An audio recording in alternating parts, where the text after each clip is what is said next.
வணக்கம் நண்பர்களே, முக்கிய செய்திகளை இந்த பதிவில் பார்க்க போகிறோம். பாஜகவுடைய வேட்பாளர்கள்லாம் நேற்று வேட்புமனு தாக்கல் பண்ணாங்க. அவர்களில் மதுரை தெற்கு உடைய பாஜக வேட்பாளர் ப்ரொஃபஸர் ராமசீனிவாசன் இருக்கார்ல, அவர் வேட்புமனு தாக்கல் செய்யும்போது மகாராஷ்டிராவுடைய முதல்வர் தேவேந்திர ஃபட்னாவிஸ் கூட இருந்தார். வேட்புமனு தாக்கல்லாம் முடிஞ்சதுக்கப்புறம் வெளியில் வந்து ப்ரொஃபஸர் ராமசீனிவாசனும் தேவேந்திர ஃபட்னாவிஸ் அவர்களும் செய்தியாளர்களை சந்திச்சிருக்காங்க. அப்போ ஃபட்னாவிஸ் என்ன சொன்னார்னா, மதுரையில் மெட்ரோ ரயில் சேவை வருவதற்கு என்டிஏ சர்க்கார் தமிழகத்தில் அமையணும், ப்ரொஃபஸர் ராமசீனிவாசன் மதுரையுடைய எம்எல்ஏ ஆகணும் அப்படின்னு தேவேந்திர ஃபட்னாவிஸ் பேச, அதற்கு முதல்வர் ஸ்டாலின் அவர்கள் என்ன சொல்லியிருக்காருன்னா, என்ன பிளாக்மெயில் பண்ணுறீங்களா? மதுரையில் பாஜக எம்எல்ஏ தேர்ந்தெடுக்கப்பட்டாதான் மதுரைக்கு மெட்ரோ கொடுப்போம் அப்படின்னு எங்களை பிளாக்மெயில் பண்ண பார்க்குறீங்களா? மகாராஷ்டிராவுடைய முதல்வர் இங்கே வந்து பிளாக்மெயில் பண்ணுறது சரியா அப்படின்னு முதல்வர் ஸ்டாலின் அவர்கள் கொந்தளிக்க, அண்ணாமலை வழக்கம் போல் அவருடைய பாணியில் அவருடைய ஸ்டைலில் பதிலடி கொடுத்துருக்காரு. டிபிஆர் அப்படின்னு சொல்லுவாங்க, டீட்டெயில்டு ப்ராஜெக்ட் ரிப்போர்ட்டு, விரிவான திட்ட அறிக்கை. இந்த மதுரை மெட்ரோ தொடர்பாக தமிழக அரசாங்கம் முறையான டிபிஆரை சப்மிட் பண்ணலை அப்படின்னு ஒரு இஷ்யூ இருக்குது. அதை தான் அண்ணாமலை சொல்லியிருக்காரு.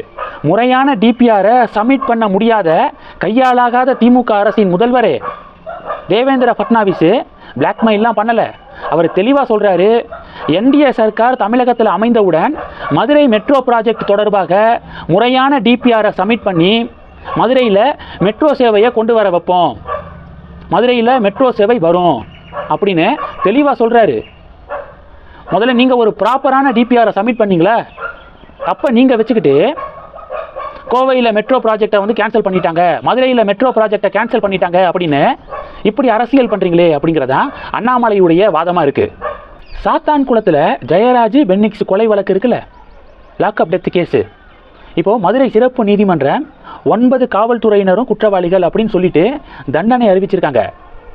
சிபிஐ தரப்பு வழக்கறிஞர் டெத் பெனால்ட்டி கேட்டார், மரண தண்டனை விதிக்கணும் அந்த 9 காவலர்களுக்கும் அப்படின்னு மதுரை சிறப்பு நீதிமன்றத்தில் ரெக்வஸ்ட் பண்ணியிருந்தார்ல, அதனை ஏற்று மதுரை சிறப்பு நீதிமன்றம் 9 பேருக்கும் தூக்கு தண்டனை விதிச்சிருக்காங்க. இரட்டை மரண தண்டனை விதிக்கப்பட்டிருக்கு. இப்போது சிபிஐக்கு வாழ்த்துக்கள் குவிந்து வருது. நீதியரசர் முத்துக்குமரன் அவர்கள் தான் இந்த ஜட்ஜ்மெண்ட்டை வழங்கியிருக்காரு. சாத்தான்குளம் ஜெயராஜ் பென்னிக்ஸ் கொலை வழக்கில் குற்றவாளிகள் 9 பேருக்கும் தூக்கு தண்டனை, அதுவும் இரட்டை தூக்கு தண்டனை. சில பேருக்கு ஒரு டவுட்டு, அது என்ன இரட்டை தூக்கு தண்டனை? ஒரு தடவை தூக்கில் போட்டாலே செத்து போயிடுவோம், அப்போ செத்து போனவங்கள மறுபடியும் இன்னொரு வாட்டி தூக்கில் போடுவாங்களா? அதான் இரட்டை தூக்கு தண்டனையா அப்படின்னு சில பேருக்கு ஒரு டவுட் இருக்குது. அது அப்படி கிடையாது. என்ன சொல்கிறாங்கன்னா, இப்போது இந்த சாத்தான்குளம் வழக்கில் 2 பேர் கொல்லப்பட்டிருக்காங்க. அப்போது 2 கொலைகள், ஒரு கொலைக்கு ஒரு தூக்கு தண்டனை, இன்னொரு கொலைக்கு இன்னொரு தூக்கு தண்டனை, அதுதான் 2 தூக்கு தண்டனை அப்படின்னு சொல்லிட்டு நீதியரசர் குறிப்பிட்டிருக்காரு. இப்போது டெத் பெனால்ட்டி அப்படின்னா ஹைகோர்ட்டுக்கு போவாங்க. அடுத்து இந்த 9 பேர் என்ன பண்ணுவாங்க, ஹைகோர்ட்டுக்கு போவாங்க, மேல்முறையீடு பண்ணுவாங்க. அடுத்து ஹைகோர்ட்லேயும் ஃபேவராக தீர்ப்பு வரலை இவங்களுக்கு அப்படின்னா சுப்ரீம் கோர்ட்டுக்கு போவாங்க. சுப்ரீம் கோர்ட்டும் தீர்ப்பை உறுதிப்படுத்திட்டாங்க அப்படின்னா குடியரசுத் தலைவர்கிட்ட முறையிடுவாங்க, கருணை மனு கொடுப்பாங்க. குடியரசுத் தலைவரும் கருணை மனுவை நிராகரிச்சிட்டா டெத் பெனால்ட்டி நிறைவேற்றப்படும். இதுதான் ப்ரொசீஜர். இப்போது ஒற்றை மரண தண்டனை அப்படின்னா என்ன நடக்கும்? இந்த ப்ரொசீஜரில் ஏதாவது ஒன்று இவங்களுக்கு ஃபேவராக வந்துருச்சுன்னா மரண தண்டனை கேன்சல் ஆயிரும்.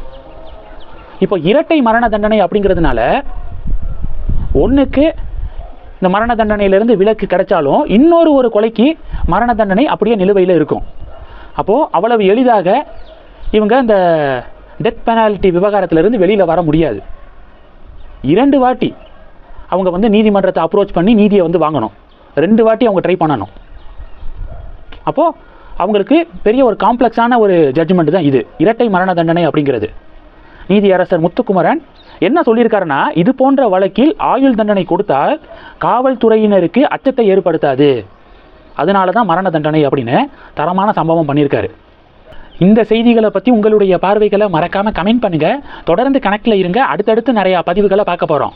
நன்றி, ஜெய் ஹிந்த்.